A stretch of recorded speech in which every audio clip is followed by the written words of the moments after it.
मंगलवार को अगर शिव जी के मंदिर में, शंकर के मंदिर में जाकर 1 लोटा पानी चढ़ाया जाता है तो हमारे कार्य में उन्नति होती है।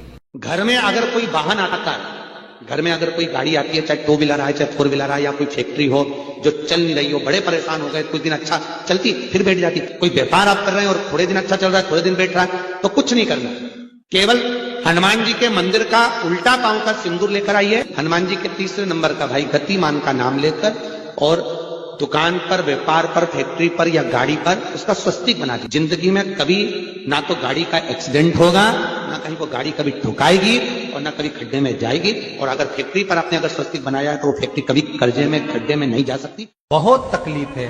11 दिन तक प्रतिदिन 3 पाठ रोज करो। एक पानी का लोटा, अर्थात तांबे का लोटा हो, स्टील का लोटा हो, तुम्हारे पास जो कलश हो, उसमें जल भरकर, एक सिक्का उसमें पटक कर, एक लौंग पटक कर, प्लेट से ढक कर रख दो और प्रतिदिन बस टाइम पर बैठकर पाठ करो। 9 बजे अगर आप बैठते हो पाठ करने तो 9 बजे ही बैठना।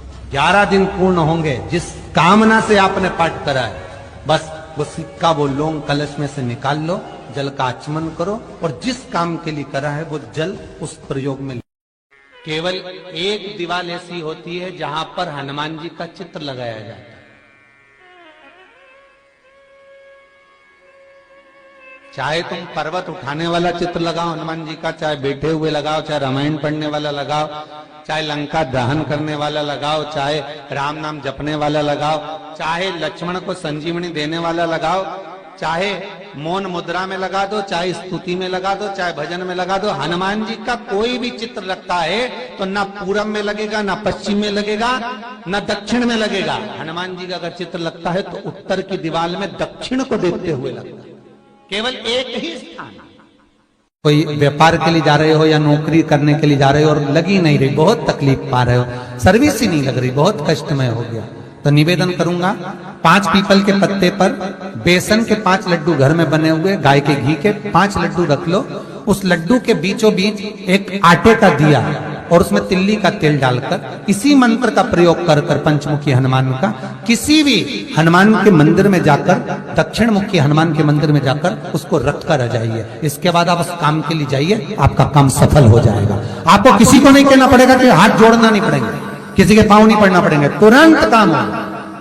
बस इस मंत्र का स्मरण कर कर पंचमुखी हनुमान का भूतेश्वर जो मंत्र है वो सुख देने वाला, आनंद देने वाला, सहज नहीं महाराज, सुख की खान है, आनंद की राशि में। महाराज आप कोई बहुत बड़ा काम करने जा रहे हो, बहुत बड़ा यज्ञ अनुष्ठान, विवाह, शादी आदि आदि फंक्शन करने जा रहे हो,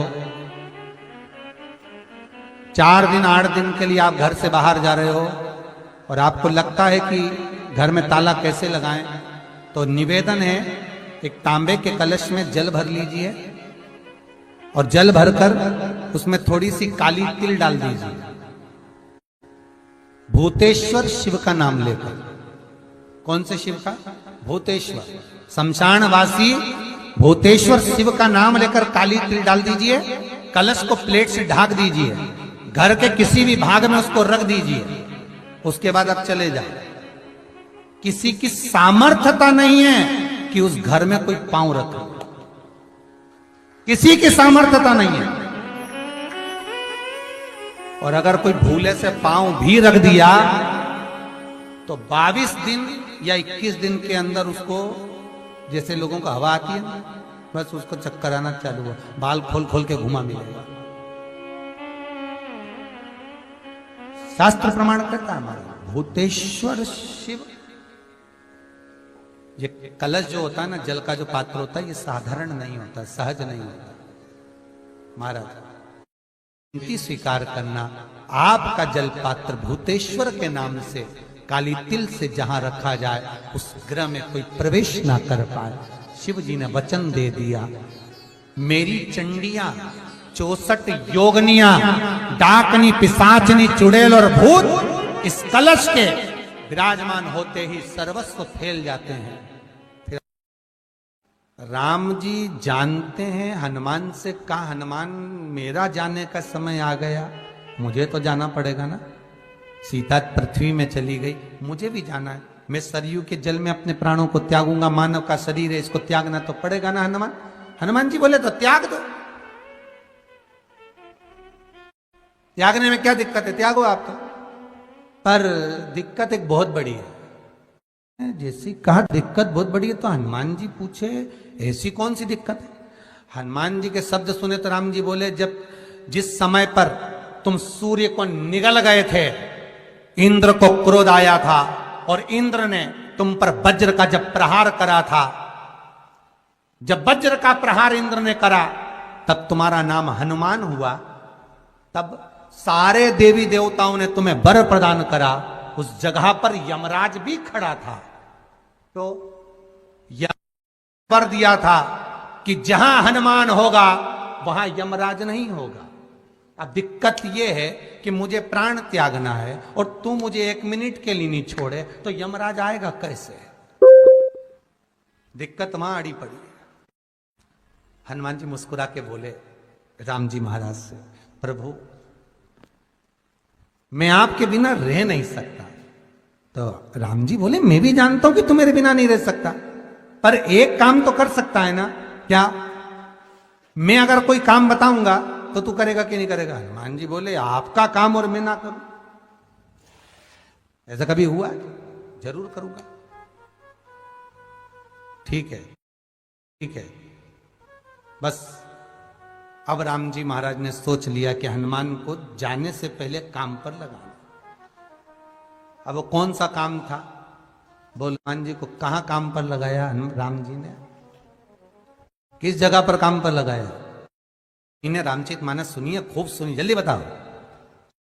राम जी महाराज ने प्राण त्यागते समय, सरयू जी में प्राणों को देते समय, राम जी ने हनुमान जी को किस काम में लगाया था कि राम जी ने अपने हाथ की एक मुद्रिका, जिस पे राम लिखा हुआ था, वो मुद्रिका एक अयोध्या की एक सरंग में जमीन में डाल दिया और हनुमान से कहा, जरा ढूंढ के लेके आ, मैं अभी घूम कर आया। और हनुमान जी तलातल रसातल भूमि के नीचे पताल में चले गए उस मुद्रिका को ढूंढने के लिए, जिस पे राम लिखा है। और हनुमान पूछते भी जा रहे, राम कहाँ है? राम की मुद्रिका पड़ी थी, राम की अंगूठी है, अब राम का ही सत्संग करते करते जा रहे।